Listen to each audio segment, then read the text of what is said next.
साथियों नमस्कार, स्वागत आप सभी का। आज हम आंशिक अवकलन को पढ़ेंगे कि किस प्रकार से आंशिक अवकलन साधारण अवकलन से अलग है, आंशिक अवकलन कब किया जाता है और इससे संबंधित कुछ प्रॉब्लम्स को आज हम इसी वीडियो में देखेंगे।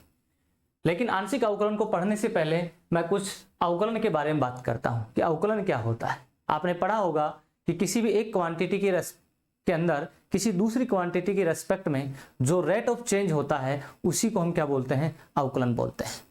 क्या बोलते हैं? अवकलन। यानी कि हमारे पास किसकी बात हुई है? क्वांटिटीज की बात हुई है, राशियों की बात हुई है। राशियां,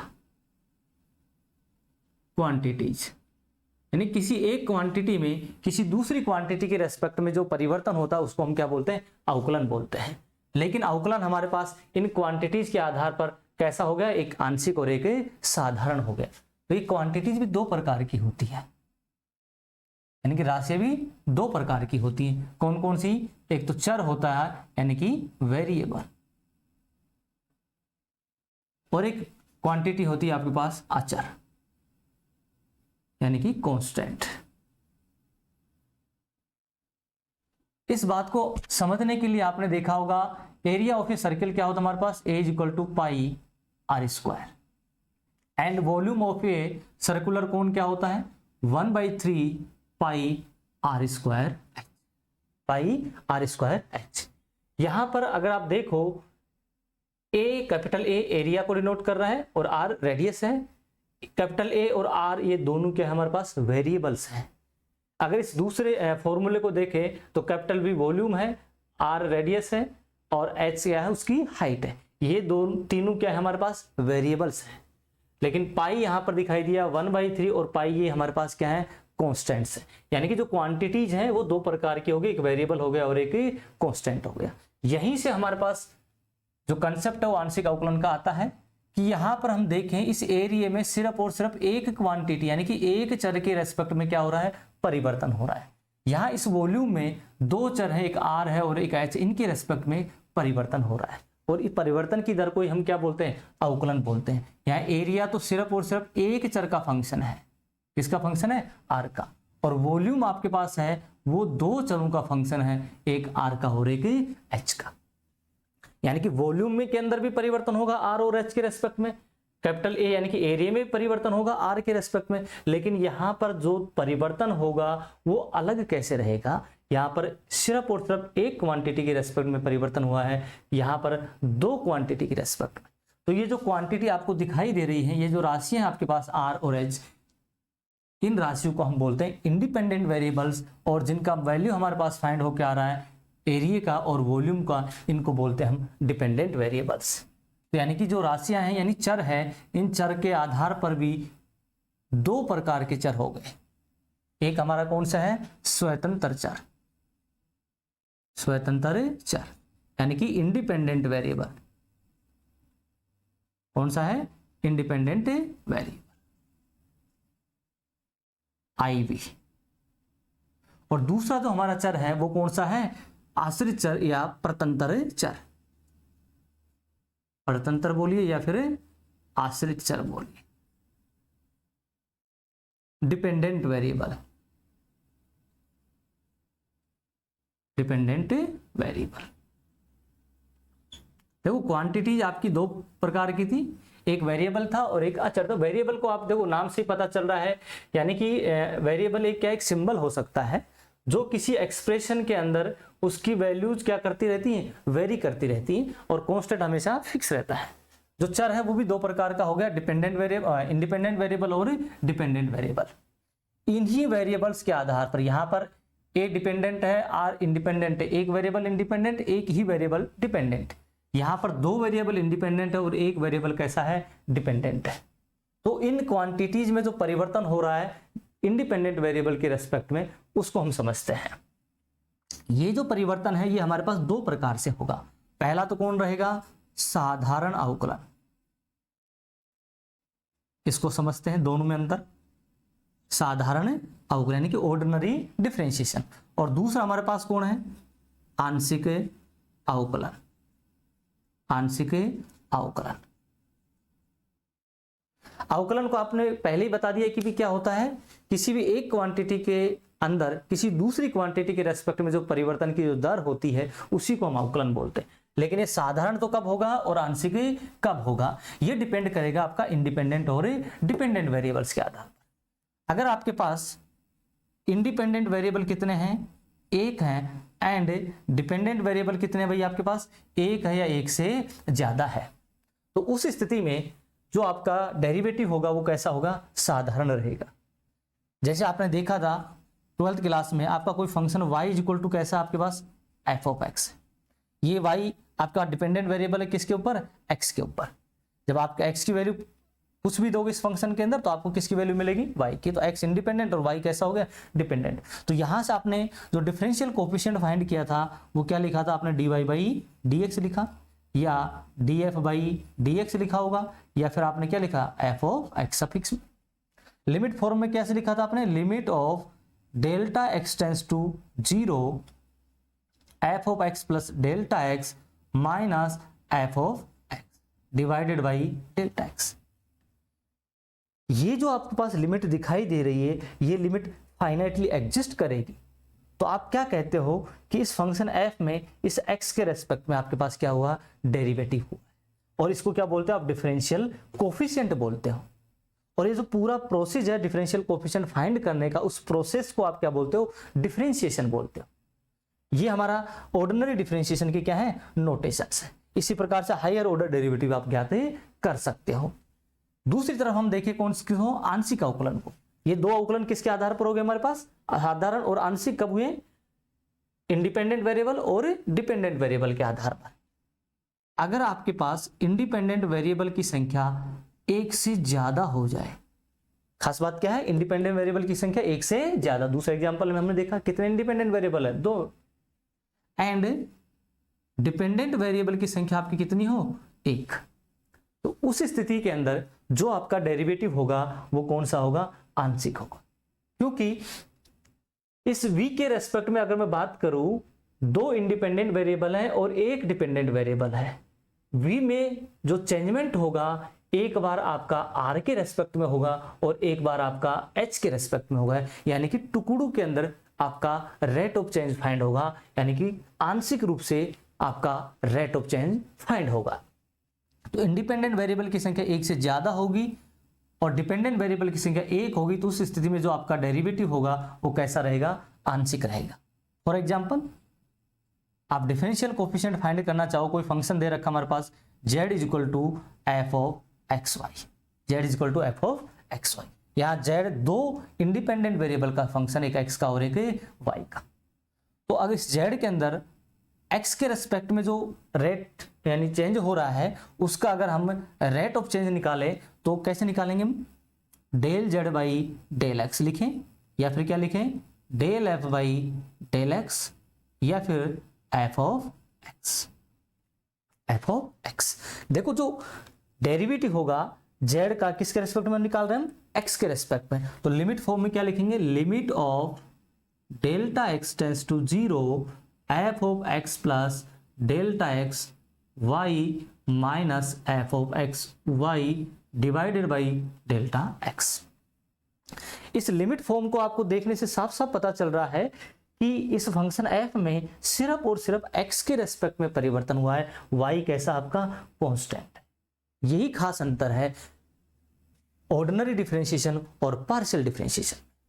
जो पार्शियल डिफरेंशिएशन है उसमें वेरिएबल्स एक से ज्यादा होंगे इंडिपेंडेंट वेरिएबल, लेकिन जो डिफरेंशिएशन होगा, जो प्रोसेस रहेगा वो ऑर्डिनरी के जैसा ही रहेगा, क्योंकि जब आप एक वेरिएबल के रेस्पेक्ट में उसको डिफरेंशिएट करोगे तो दो बाकी के वेरिएबल हैं वो कैसे ट्रीट किए जाएंगे, कांस्टेंट की तरह माने जाएंगे। जैसे यहाँ आपने y को देखा, ये तो आपने फर्स्ट डेरिवेटिव निकाला था z का किसके रेस्पेक्ट में, x के रेस्पेक्ट में, जिसमें y कैसा रहेगा, अचर रहेगा, कांस्टेंट रहेगा। इसी प्रकार अगर आप सेकंड डेरिवेटिव निकालना चाहो तो वो भी निकाल सकते हो, del 2z by del x2, तो क्या होगा भाई, डेल बाई डेल x एक बार हो रखा था, f का एक बार और कर देंगे, तो del limit delta x tends to 0 f x suffix में क्या हमारे पास f x का, यहाँ हमने किसका निकाला था, f का डिफरेंशियल कोफिशिएंट निकाला था, यहाँ किसका निकाल रहे हैं, f x का, तो x plus delta x y minus x y divided by delta x. यानी कि सेकंड जब डेरिवेटिव निकाल रहे हो जेड का एक्स के रेस्पेक्ट में, तब भी आपने को देखने को मिल रहा है कि वाई कैसा है, वाई कैसा है, कांस्टेंट है। और इस एफ एक्स के अंदर यानी फर्स्ट डेरिवेटिव में जो परिवर्तन हो रहा है वो किसके रेस्पेक्ट में हो रहा है, एक्स के रेस्पेक्ट में ही हो रहा है। तो इस प्रकार से जब आप आंशिक अवकलन निकालोगे, वो अवकलन जो प्राप्त करोगे वो आपका कुछ कुछ मिलता हुआ, यानी कि कहने का मतलब साधारण अवकलन जैसा ही होगा, लेकिन जब एक चर के रेस्पेक्ट में जब आप आंशिक अवकलन करोगे तो बाकी के जितने भी वेरिएबल्स हैं वो सारे कैसे रहेंगे, कांस्टेंट रहेंगे।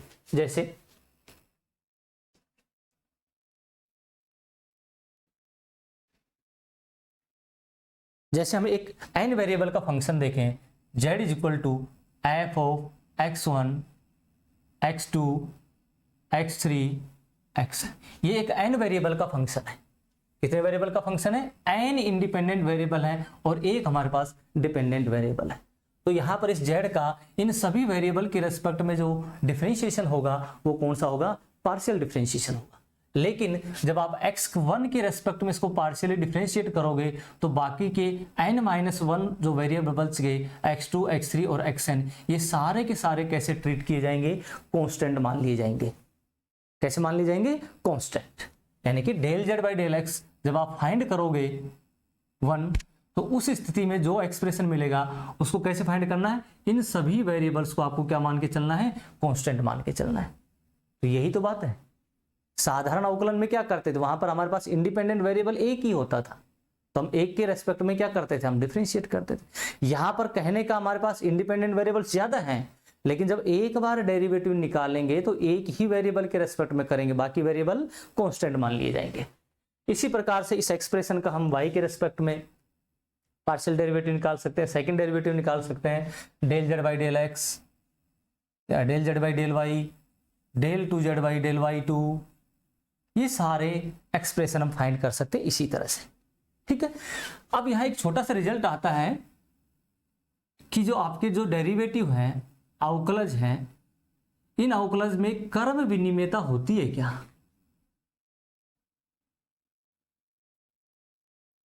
यानी कि कम्यूटेटिव प्रॉपर्टी का पालन करते हैं क्या। जैसे आपने डेरिवेटिव निकाला del 2z by del x del y, कहने का मतलब डेल y डेल z और डेल x और डेल बाई डेल x और del z by del y, यानी पहले किसके रेस्पेक्ट में डिफरेंशिएट किया, y के रेस्पेक्ट में, फिर किसके रेस्पेक्ट में, x के रेस्पेक्ट में आपने डेरिवेटिव किया। यहां अगर आप देखोगे तो राइट साइड से देखना, पहले कौन दिखाई दे रहा है, y, तो y के रेस्पेक्ट में पहले डेरिवेटिव, फिर x के रेस्पेक्ट में आपका डेरिवेटिव किया गया है। दूसरा एक्सप्रेशन हम देखें, del 2z by del y del x, यहां पर आप देख रहे हो पहले किसके रेस्पेक्ट में, x के रेस्पेक्ट में, फिर y के रेस्पेक्ट में, तो del z by del y del z by del x, ये दो एक्सप्रेशन आपके पास आए। ये एक्सप्रेशन कब बराबर हो सकते हैं, क्या इनमें कम्यूटेटिव लॉ का पालन होता है क्या। अगर आपका फंक्शन z और इसके जो पार्शियल डेरिवेटिव हैं ये कैसे हो, कांस्टेंट हो। क्या बताया मैंने, function z if z is equal to fxy and its partial derivatives are constants। कैसे हो, कांस्टेंट नहीं, कॉन्टिन्यूअस। पार्शियल डेरिवेटिव और फंक्शन कैसे हो, कॉन्टिन्यूअस हो, तो उस स्थिति में जो डेरिवेटिव में कम्यूटेटिव का लॉ है वो पालन करेगा। यानी कि क्या एक्सप्रेशन रहेगा आपके पास, del 2z by del x del y is equal to del 2z by del y del x। ये रूल हमने पहले इसलिए पढ़ लिया इसको क्योंकि जब आप आगे बढ़ोगे इसमें तो आयलर पर में आएगी, और वहां पर आयलर पर में ये दोनों एक्सप्रेशन बहुत बार आएंगे, तो ये दोनों अलग अलग नहीं ट्रीट होंगे, वहां पर एक ये रहा और एक, तो कितनी बार हो गए, 2 बार हो जाएंगे। अब हम आंशिक अवकलन में ही क्वेश्चंस को करने से पहले एक इंपॉर्टेंट फंक्शन है सिमेट्रिक फंक्शन, उसके बारे में भी चर्चा करते हैं कि सिमेट्रिक फंक्शन क्या होता है।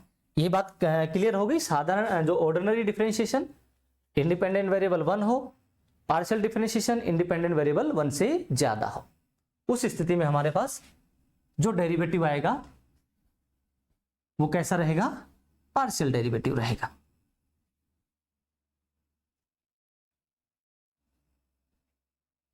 अब हम बात करते हैं किसकी, सिमेट्रिक फंक्शन की। बहुत ही इंपॉर्टेंट फंक्शन है ये पार्शियल डेरिवेटिव्स के अंदर। सममित फलन, सिमेट्रिक फंक्शन, सिमेट्रिक फंक्शन। देखिए ये फंक्शन बहुत ही इंपॉर्टेंट, क्यों, क्योंकि जब आप पार्शियल डेरिवेटिव करोगे, बहुत से फंक्शन ऐसे होंगे जो सिमेट्रिक होंगे, कुछ फंक्शन ऐसे होंगे जो सिमेट्रिक नहीं होंगे। तो सिमेट्रिक फंक्शन अगर आपका है तो जब एक बार पार्शियल डेरिवेटिव कर लोगे जिन भी वेरिएबल्स के रेस्पेक्ट में आप कर रहे हो, तो जो बाकी वेरिएबल्स के रेस्पेक्ट में जो डेरिवेटिव होगा वो आपको करना नहीं पड़ेगा। आप सिमेट्री से उस पहले वाले डेरिवेटिव से आसानी से लिख सकते हो। तो सिमेट्रिक फंक्शन होता क्या है, मैं मान लेता हूं कोई फंक्शन आपके पास z is equal to f x1 x2 xn। ये जो फंक्शन z है ये आपका n वेरिएबल का फंक्शन है। ये सिमेट्रिक फंक्शन कहलाएगा। कब कहलाएगा, जब आप x1 x2 xn ये जो वेरिएबल है इनको कैसे भी परम्यूट कीजिए तो इस फंक्शन की वैल्यू में कोई परिवर्तन नहीं होना चाहिए। क्या बताया मैंने, इन वेरिएबल x1 x2 xn को, यानी कि x1 के स्थान पर क्या रख दिया मैंने x2, या x2 के स्थान पर क्या रख दिया x3, इनको कैसे भी आप इंटरचेंज करो, फंक्शन की वैल्यू में कोई परिवर्तन नहीं होना चाहिए। अगर ऐसा है तो आपका फंक्शन कैसा होगा, सिमेट्रिक फंक्शन होगा। एग्जाम्पल के तौर पर पहला z इज इक्वल टू, एक सिंपल सा फंक्शन लेते हैं x square y plus x y square, एक छोटा सा फंक्शन लिया। z कितने वेरिएबल का फंक्शन है, 2 वेरिएबल का फंक्शन। अगर यहाँ x और y को आपस में इंटरचेंज कर दूं तो इस फंक्शन की वैल्यू में कोई परिवर्तन नहीं होता है। ये तो फंक्शन कैसा है, सममित फलन। कैसा फलन है, सममित फलन। दूसरा एग्जांपल अगर मैं आपका कहूं z या u 3 वेरिएबल का फंक्शन ले लिया, x cube plus y cube plus z cube plus 3xy और z कितने, u कितने वेरिएबल का फंक्शन है, 3 वेरिएबल का फंक्शन x y और z। अब x y z को परम्यूट कीजिए। क्या ऐसा करने पर परम्यूट करें, यानी कि x के स्थान पर y, y के स्थान पर z, z के स्थान पर x, साइक्लिक ऑर्डर में मैंने परम्यूट किया इनको। साइक्लिक ऑर्डर में चेंज करने पर क्या इस फंक्शन की वैल्यू में कोई परिवर्तन होता है, नहीं। तो ये फंक्शन कैसा आपका, सममित फलन है। कैसा फलन है, सममित फलन। अगर हम तीसरा एग्जांपल देखें कि u is equal to x square y plus x y plus y z, x y plus y z. कितने वेरिएबल का फंक्शन है ये, u कितने वेरिएबल का फंक्शन है, एक x है, एक y और एक z है, 3 वेरिएबल का फंक्शन है।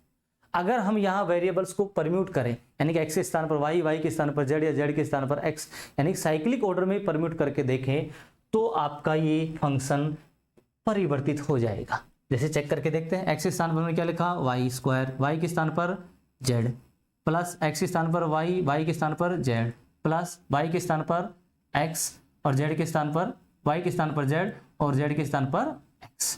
क्या ये दोनों फंक्शन बराबर हैं? तो आपको देखने पर पता चलेगा दोनों फंक्शन कैसे हैं, अलग अलग है, बराबर नहीं है। यानी कि वेरिएबल्स को जब आपने परम्यूट किया तो फंक्शन का मान क्या हो गया, बदल गया।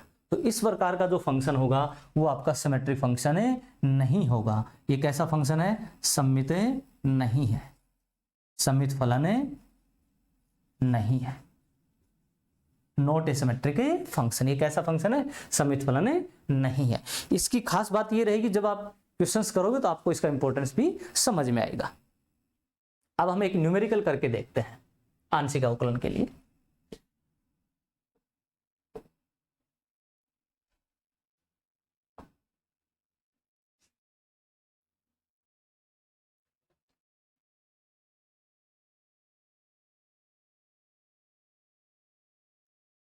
क्वेश्चन है, if capital V is equal to 1 upon x square plus y square plus z square under root, then prove del two v by del x two plus del two v by del y two plus del two v by del z two is equal to 0। एक simple सा question आपके सामने लिखा हुआ है कि capital V is equal to 1 divided by under root of x square plus y square plus z square, और आपसे प्रूव करवा रहा है कि V का x के रेस्पेक्ट में 2 बार पार्शियल डेरिवेटिव, V का y के रेस्पेक्ट में 2 बार पार्शियल डेरिवेटिव और V का z के रेस्पेक्ट में 2 बार पार्शियल डेरिवेटिव कीजिए और तीनों एक्सप्रेशंस को क्या करिए, ऐड करिए, तो फाइनल वैल्यू क्या आनी चाहिए, 0। चलो करके देखते हैं। सॉल्यूशन क्या दे रखा आपको, given that capital V is equal to 1 divided by x square plus y square plus z square under root. इसको हम ऐसे भी लिख सकते हैं, x square plus y square plus z square whole power minus of 1/2, minus of 1/2 लिख सकते हैं। जब पावर डिनोमिनेटर से न्यूमरेटर में जाएगी तो नेगेटिव हो जाएगी। इस फंक्शन को अगर हम देखें, कैपिटल V है वो कितने वेरिएबल्स का फंक्शन है, एक्स वाई और जेड, 3 वेरिएबल का फंक्शन।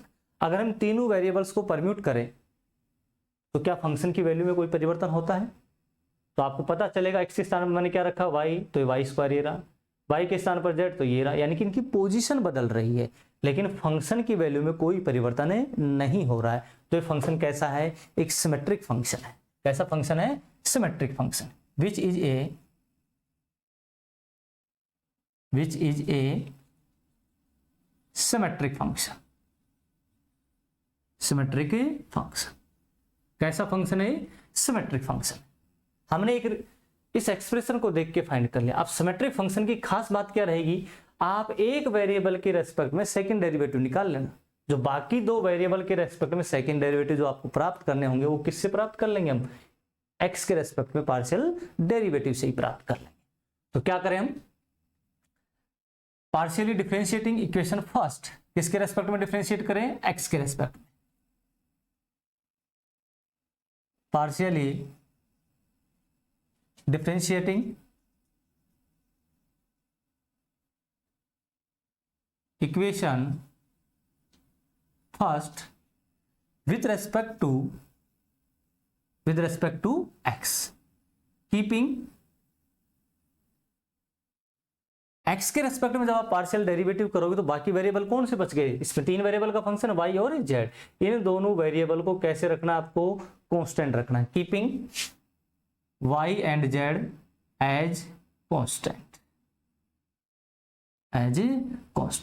यानी कांस्टेंट की तरह मानते हुए इस एक्सप्रेशन का आपको किसके रेस्पेक्ट में पार्शियल डेरिवेटिव करना है, x के रेस्पेक्ट में पार्शियल डेरिवेटिव करना है। तो अगर आप इसको देख रहे हो पूरा, ये दोनों पद तो कैसे आपके पास कांस्टेंट है, तो ये तो x की पावर जैसे n का हो गया आपके पास, x की पावर n, x की पावर n का आप डेरिवेटिव कैसे निकालते हो, जो पावर होती है वो सामने आ जाती है, n into x raise to power n-1, तो उसी के जैसा बन गया।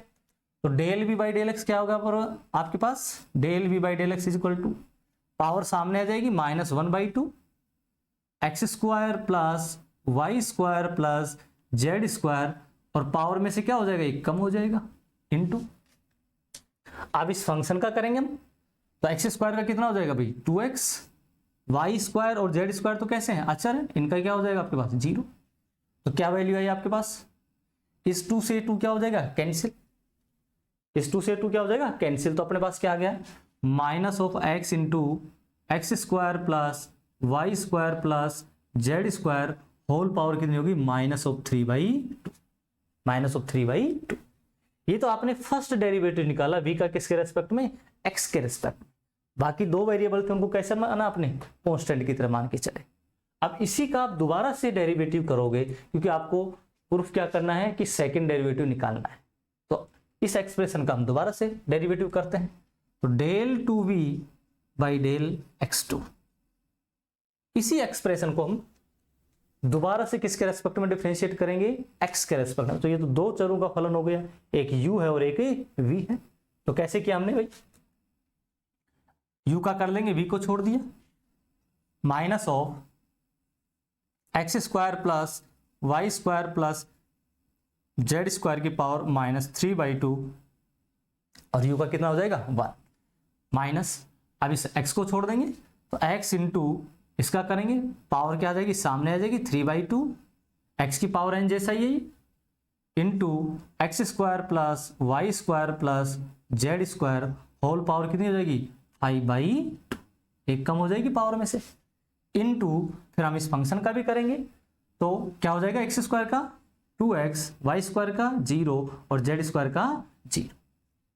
ठीक है, तो del 2v by del x2 हमारे पास कितना आ जाएगा भाई, del 2v by del x2।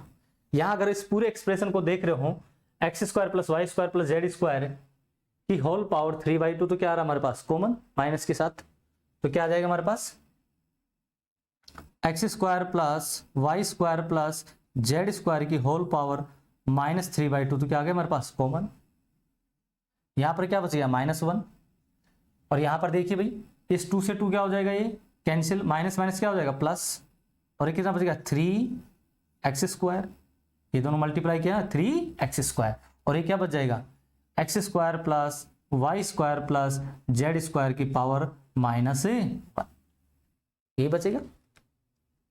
ठीक है, इसको थोड़ा सा और सिंप्लीफाई कर लेते हैं, यहां पर ये पावर 1 नीचे चला जाएगा, एलसीएम लोगो तो कितना आएगा, क्या एक्सप्रेशन हो जाएगा हमारे पास x square plus y square plus z square की होल पावर -3/2, इसका एलसीएम लिया तो कितना है हमारे पास -x square minus y square minus z square plus 3x square divided by x square plus y square plus z square, यही आ गया आपके पास। तो यहां से del 2v by del x2 कितना हो जाएगा भाई, del 2v by del x2, एक x क्या हो जाएगा कम हो जाएगा, तो कितना है हमारे पास 2x square minus y square minus z square divided by, जब ये पावर नीचे आएगी हमारे पास तो 3/2 और 1 कितना हो जाएगा 5/2, तो x square plus y square plus z square whole power कितना आएगा 5/2, होल पावर कितना आ जाएगा 5/2। इसको मैंने इक्वेशन दे दिया आपकी सेकंड। क्या किया आपने, जो आपको फंक्शन दे रखा था उस फंक्शन को आपने पता किया कैसा फंक्शन है, सिमेट्री फंक्शन है, उस सिमेट्री फंक्शन का एक्स के रेस्पेक्ट में 2 बार पार्शियल डेरिवेटिव आपने निकाल लिया। आपको तो इसको वैल्यू प्रूफ करनी थी किसके बराबर है 0 के बराबर। अब ये 2 एक्सप्रेशन और फाइंड करने हैं, लेकिन खास क्या फायदा होगा आपको, आपका फंक्शन कैसा है सिमेट्रिक, तो आपको ये पूरी कैलकुलेशन करने की जरूरत नहीं है y के लिए और z के लिए, आप इस एक्सप्रेशन से ही y के लिए और z के लिए माने लिख सकते हो। तो क्या लिखोगे, बाय सिमेट्री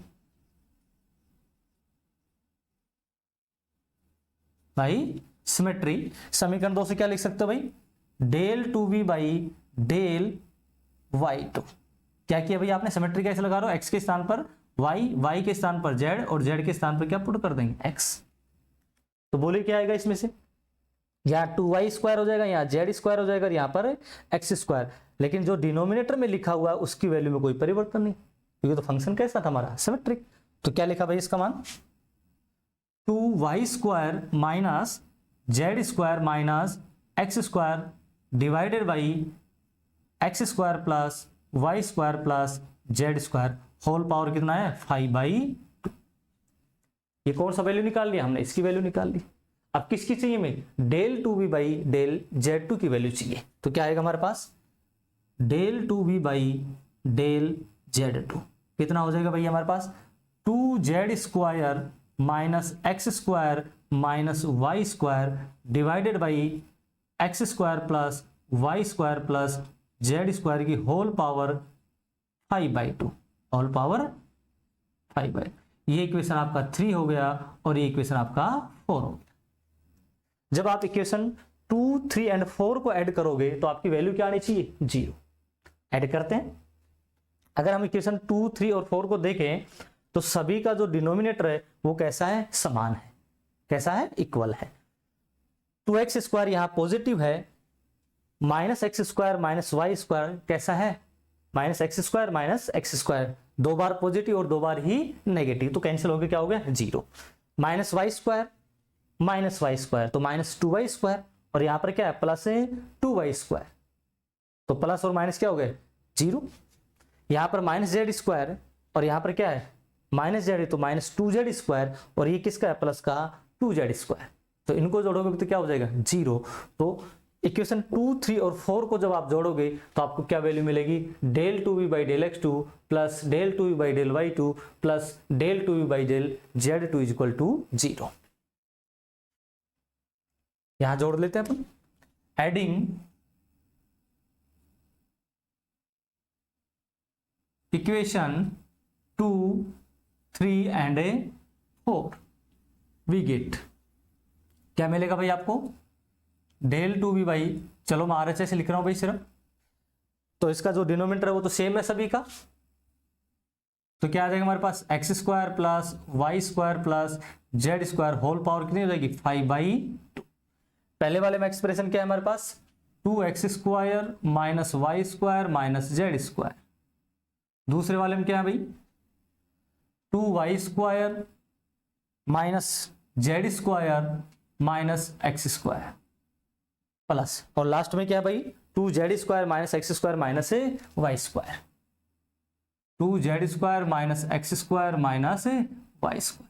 जब आप इन तीनों एक्सप्रेशन को जोड़ोगे तो इसकी वैल्यू किसके बराबर आएगी 0 के बराबर आएगी, किसके बराबर आएगी 0 के बराबर। आई होप आपको क्वेश्चन बहुत अच्छे से समझ में आया होगा। अगर आपको कोई डाउट हो तो आप कमेंट करके हमसे पूछ सकते हैं। आगे भी आपको आंशिक अवकलन के सारी प्रॉब्लम्स YouTube पर मिलेंगी। धन्यवाद।